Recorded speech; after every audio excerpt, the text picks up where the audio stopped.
Agar siz uy, yer, mashina, ijara, subsidiya, nafaqa, kredit, kommunal to'lov yoki soliq bilan bog'liq masalalarda xotirjam yuribman deb o'ylayotgan bo'lsangiz, shu videoni oxirigacha ko'ring. Chunki iyul oyida bir nechta muhim o'zgarishlar kuchga kiradi va eng muhimi 25 iyulgacha ayrim ishlarni tekshirib qo'ymasangiz, keyin jarima, qarzdorlik, imtiyozdan mahrum bo'lish yoki ortiqcha to'lov qilish xavfi paydo bo'ladi.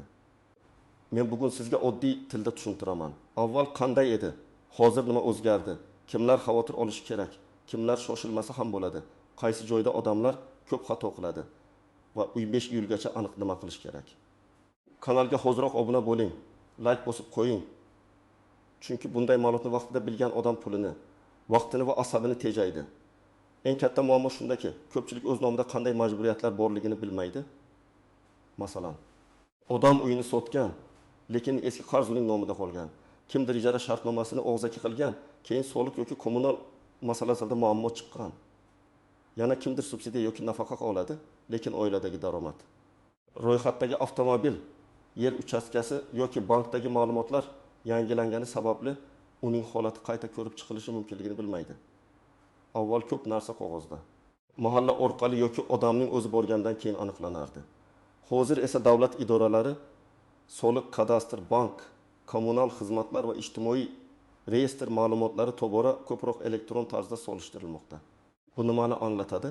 Bu shuni anglatadiki, siz men bilmasdim deb o'tirgan paytingizda tizim sizning nomingizdagi mulkni, qarzni, ijara tushumini, daromadni yoki kommunal iste'molni ko'rib turishi mumkin. Iyul oyidagi asosiy o'zgarishlarning mazmuni ham shunda. Ma'lumotlar tartibga keltirilmoqda. Ayrim to'lovlar va limitlar qayta ko'rilmoqda. Ayrim xizmatlarda elektron tekshiruv kuchaymoqda. Shuning uchun men 25 iyulgacha hech bo'lmasa 3 ta narsani tekshirib qo'yishni maslahat beraman. Soliq va qarzdorlik holati, kadastr va mulk ma'lumotlari, kommunal hamda ijtimoiy to'lovlar bo'yicha shaxsiy hisoblar. Asosiy qism. Nimalarni bilish kerak? Kim xavotir olishi kerak? Kimga hozircha xavf kam birinchi navbatda mulki bor odamlar e'tiborli bo'lishi kerak. Uy, kvartira, dala hovli, yer uchastkasi, noturar joy. Do'kon yoki garaj sizning nomingizda bo'lsa, men sizga 25 iyulgacha soliq kabineti yoki tegishli xizmatlar orqali hisob kitoblarni tekshirishni maslahat beraman. Chunki ko'pincha odam mulk solig'i yoki yer solig'i bo'yicha qarzdorlik borligini faqat bank kartasidan pul ushlanganda, notariusda bitim qila olmaganda yoki jarima xabarnomasi kelganda bilib qoladi. Oddiy misol keltiraman.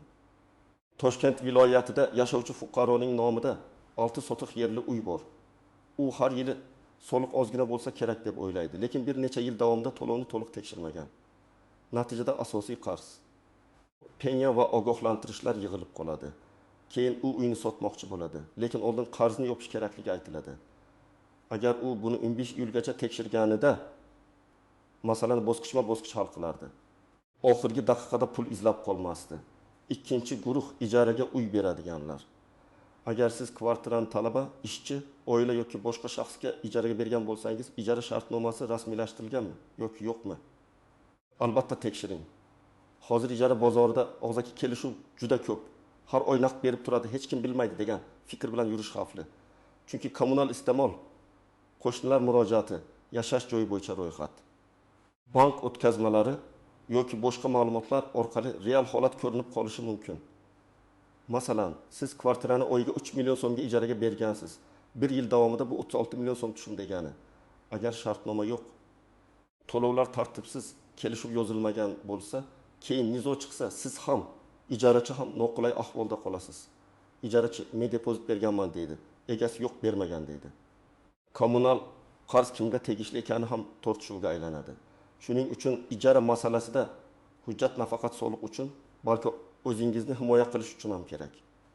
3-guruh subsidiya, nafaqa, moddiy yordam yoki ijtimoiy to'lov oladigan oilalar. Bu yerda juda nozik nuqta bor. Davlat yordami odatda oilaning real ehtiyojiga qarab beriladi. Agar oilada daromad oshgan bo'lsa, yangi mashina olingan bo'lsa, ko'chmas mulk rasmiylashtirilgan bo'lsa yoki oila tarkibida o'zgarish bo'lsa, bu ma'lumotlar tizimda ko'rinishi mumkin. Men bunday oilalarga 15 iyulgacha mahalla, ijtimoiy himoya bo'limi yoki tegishli elektron xizmat orqali ma'lumotlaringiz to'g'ri turganini tekshiring deb aytaman. Bu yerda men odamlarni qo'rqitmoqchi emasman. Aksincha, adolatli holat bo'lishi uchun ma'lumotlar to'g'ri bo'lishi kerak.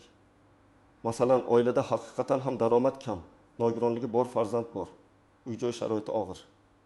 Lekin tizimda eski ma'lumot turib qolgan. Oilaning bir a'zosi allaqachon ro'yxatdan chiqqan, boshqa bir vaqtincha ishga kirib chiqib ketgan. Bankda noto'g'ri ma'lumot qolgan. Natijada yordam kechikishi yoki rad javobi chiqishi mumkin. Shuning uchun tekshirish zarar qilmaydi. 4-guruh kommunal xizmatlardan faol foydalanadigan xonadonlar. Elektr energiyasi, gaz, suv, chiqindi, isitish yoki boshqa xizmatlarda shaxsiy hisob raqamlari bo'yicha qarz. Ortiqcha to'lov, noto'g'ri ko'rsatkich va abonent ma'lumotlari muhim. Ayniqsa yozda konditsioner, sovutgich, nasos, suv isitgich, sex yoki kichik ishlab chiqarish qurilmalari ko'p ishlatiladi. Natijada iste'mol oshadi. Agar hisoblagich ko'rsatkichi vaqtida topshirilmasa yoki eski qarz turib qolsa, keyingi oyda katta summa chiqishi mumkin. Misol uchun, oila odatda oyga 2-1000 so'm elektr to'laydi. Iyulda konditsioner kuniga 8 soat ishlaydi. Suv nasosi ham tez yonadi. Iste'mol 2 barobar oshishi mumkin. Agar hisoblagichdagi ko'rsatkich noto'g'ri kiritilgan bo'lsa, siz o'zingiz ishlatmagan miqdor uchun ham to'lov xabarnomasini ko'rishingiz mumkin. Shu sababli men 15 iyulgacha shaxsiy kabinet, mobil ilova yoki hududiy bo'lim orqali hisoblagich raqamlarini, qarzdorlikni va abonent nomini tekshirishni tavsiya qilaman. 5-guruh avtomobil egalariga ham e'tibor kerak. Jarimalar, majburiy sug'urta, texnik ko'rik, ishonchnoma, oldi sotish shartnomasi va avtomobil nomi bo'yicha ma'lumotlar to'g'ri bo'lishi shart. Ko'p odam mashinani ishonchnoma bilan yurib tur deb beradi. Keyin jarima kimga keladi? Ko'pincha avtomobil egasiga. Agar avtomobil sizning nomingizda, lekin boshqa odam haydayotgan bo'lsa, 15 iyulgacha jarimalar va hujjatlarni tekshiring. Bu ayniqsa qarindoshlar o'rtasidagi kelishuvlarda ko'p uchraydi. Kimlar hozircha kamroq xavotir olsa bo'ladi. Agar sizning nomingizda mulk yo'q, ijara daromadingiz yo'q, subsidiya yoki nafaqa olmayapsiz, kommunal hisoblaringiz o'z vaqtida to'lanadi, avtomobilingiz bo'yicha jarima va hujjatlar joyida bo'lsa, sizda katta xavf kamroq. Lekin baribir bir marta tekshirish foydali. Chunki ba'zan odam nomida eski sim karta, eski uy ulushi, merosdan qolgan yer yoki allaqachon sotilgan deb o'ylagan mulk turib qoladi. Birinchi nozik joy, menga xabar kelmadi, demak qarzim yo'q degan fikr noto'g'ri. Xabar kelmasligi qarz yo'qligini anglatmaydi. Telefon raqamingiz yangilanmagan bo'lishi mumkin. SMS bormagan bo'lishi mumkin. Shaxsiy kabinetga kirmagan bo'lishingiz mumkin. Davlat idoralari oldidagi majburiyatlar ko'pincha xabarga emas, qonuniy hisob-kitobga bog'liq bo'ladi. Shuning uchun men doim xabarnoma kutmang, o'zingiz tekshiring deyman. 2-nozik joy, uy otamning nomida, lekin men yashayman degan holat. Agar uy bir kishining nomida bo'lsa, soliq, kadastr va boshqa yuridik majburiyatlar ko'pincha o'sha shaxsga bog'lanadi. Oilada hamma pul qo'shib to'lasa ham, tizim buni alohida ko'rmaydi. Otangiz, onangiz yoki boshqa qarindoshingiz yoshi katta bo'lsa, ular elektron kabinetga kira olmasligi mumkin. Shuning uchun oilada bir kishi mas'ul bo'lib, ularning ruxsati bilan ma'lumotlarni tekshirib qo'ysin. 3-nozik joy, meros masalasi. Ota-ona vafot etgan. Uyda farzandlar yashayapti, lekin meros rasmiylashtirilmagan. Bu juda keng tarqalgan muammo. Hamma bu uy baribir bizniki deb yuradi. Ammo hujjat boshqa gapni aytadi. Soliq, kadastr, kommunal sotish, garovga qo'yish yoki rekonstruksiya qilish kerak bo'lganda muammo chiqadi. Agar oilangizda shunday holat bo'lsa, iyul oyini kutib o'tirmang. Notarius va kadastr masalasini tartibga keltirishni boshlang. 4-nozik joy. Ijara va kommunal to'lovlarni aralashtirib yuborish. Uy egasi kommunalni ijarachi to'laydi deydi.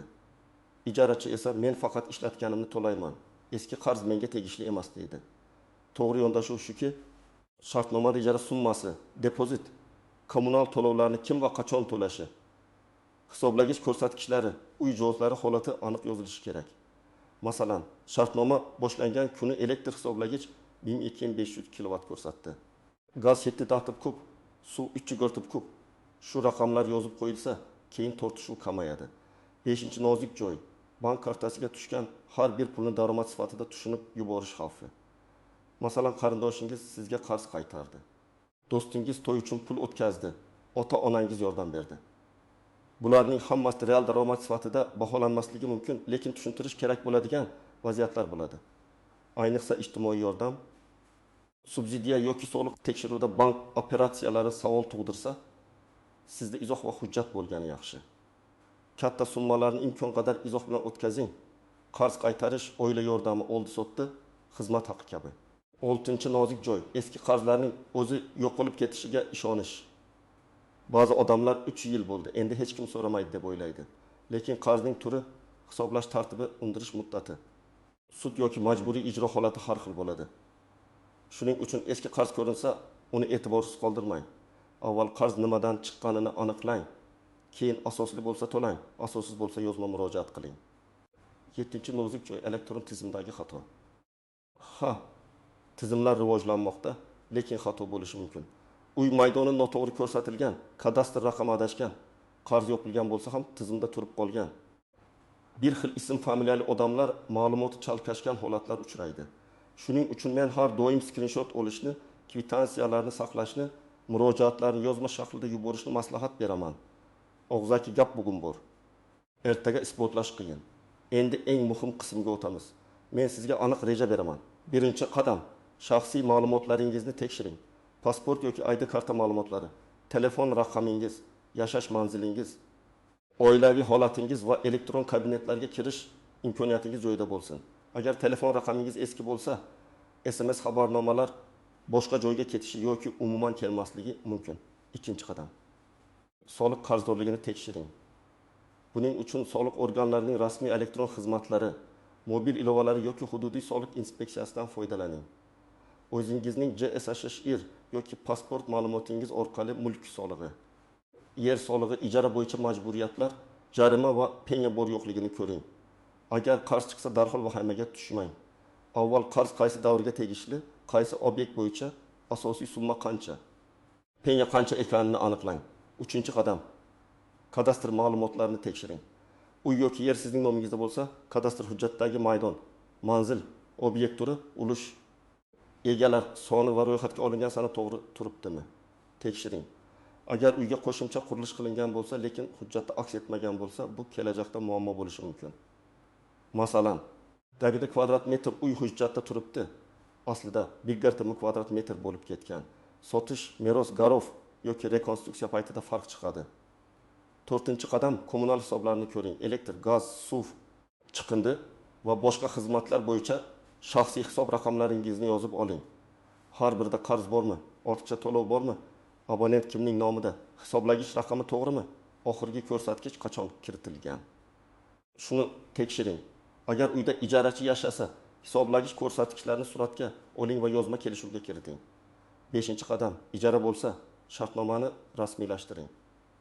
Shartnomada uy egasi va ijarachining pasport ma'lumotlari, ijara muddati, oylik to'lov, depozit, kommunal to'lov tartibi, uy jihozlar ro'yxati, ta'mirlash mas'uliyati va shartnomani bekor qilish tartibi bo'lsin. To'lovlarni imkon qadar bank orqali va izoh bilan qiling.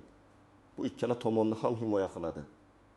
6-qadam, ijtimoiy to'lov olsangiz, ma'lumotlaringizni yangilang. Mahallaga yoki ijtimoiy himoya bo'yicha mas'ul idoraga murojaat qilib, oilangiz tarkibi, daromad holati, nogironlik, farzandlar soni, ish bilan bandlik, mulk va boshqa ma'lumotlar to'g'ri ekanini aniqlang. Agar sizda muhim hujjatlar bo'lsa, masalan, tibbiy xulosa, ishsizlik holati, aliment masalasi, kredit yuki, ijara shartnomasi, ularni tartibga solib qo'ying. 7-qadam, avtomobil bo'yicha jarimalarni tekshiring. Mashina sizning nomingizda bo'lsa, jarimalar, sug'urta muddati, texnik holat va hujjatlarni ko'rib chiqing. Agar boshqa odam haydayotgan bo'lsa, ishonchnoma, javobgarlik va jarimalarni kim to'lashi yozma kelishilgan bo'lsin. Ayniqsa mashinani sotib, nomingizdan chiqarmagan bo'lsangiz, bu masalani ortga surmang. 8-qadam, kvitansiya va skrinshotlarni saqlang. Har bir to'lovdan keyin elektron chekni yuklab oling. Murojaat yuborsangiz, murojaat raqamini yozib qo'ying. Idoraga borsangiz, arizangizdan nusxa yoki qabul qilinganini tasdiqlovchi belgi oling. Bu mayda ishdek ko'rinadi. Lekin keyin aynan shu hujjatlar sizni ortiqcha to'lovdan yoki asossiz da'vodan himoya qiladi. 9-qadam, agar xato topsangiz, yozma murojaat qiling. Telefon qilib aytdim bilan cheklanib qolmang. Arizada kimga murojaat qilayotganingizni, o'zingizning ma'lumotlaringizni, muammoning mazmunini, qaysi raqam yoki obyekt bo'yicha xato borligini, nimani so'rayotganingizni aniq yozing. masalan.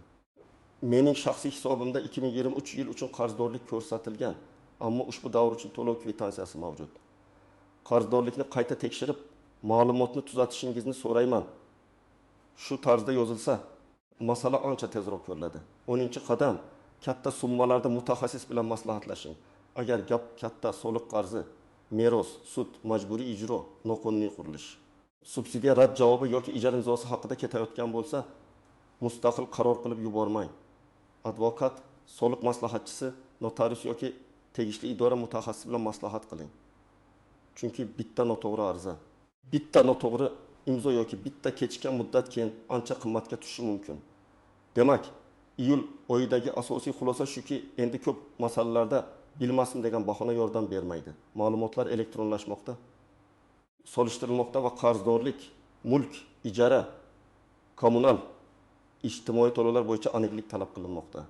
Shuning uchun 11-iyulgacha kamida soliq holatingizni, kadastr ma'lumotlaringizni, kommunal hisoblaringizni, ijara shartnomangizni, ijtimoiy yordamga oid ma'lumotlaringizni va avtomobil jarimalarini tekshirib qo'ying. Men ekspert sifatida sizga eng oddiy, lekin eng foydali maslahatni beraman. Muammo kelishini kutmang. Oldindan tekshiring.